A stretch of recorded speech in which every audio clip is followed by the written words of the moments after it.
You said Haliburton could be the next first-time MVP winner. You said he's like Chris Paul. He's not Shea Gilgeous-Alexander yet, but he's got the potential to elevate his team like an MVP does. That's a double down, right? Yeah, come on, man. Come on. And I'm saying this before the game started. As a player, to have a guy that can make other players that much better and make his team that much better, it's like, what can you do with that? Like you just have to take your hat off and say, this is a really good player. Yes, he's not the flashiest player. Yes, he's not the most athletic player, but he gets it done. He has fun doing it. His team gets better.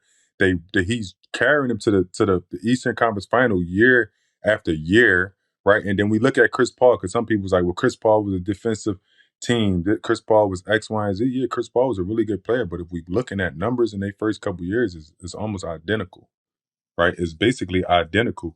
And that's not a slight to Chris Paul. So Chris Paul played 20 years. So you telling me that Tyrese Haliburton at the level he's playing at right now, by year 10, he won't play be a lot of time, man. Come on, he could be in the league forever. Come on. Like, I'm just saying. Like, he's a really good player, and I'm not here to take away from the players, because I believe in that. Like, I've watched him. I wasn't a fan at first, and I seen his effect on other players, and I was like, no, this kid is for real. Like, the league is going to have to start watching guys like him, just because he's coming in and making guys better.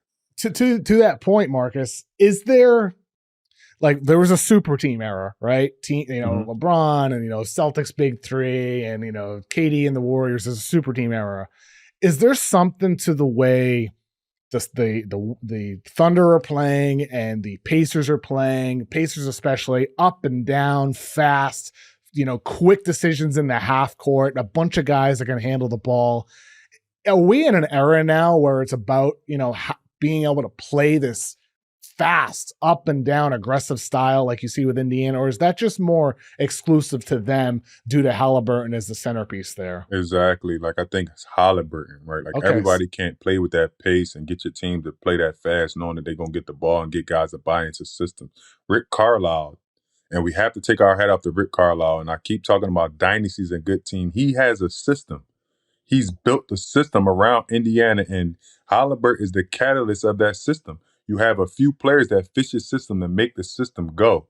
And Haliburton fits his system, and he makes it go exceptionally well. So you can't really take that same glue and try to put it somewhere else, because it don't work. It's almost like when the fucking Celtics shoot a bunch of threes and then you got another team trying to follow that trend but don't have Jason Tatum and Jaylen Brown.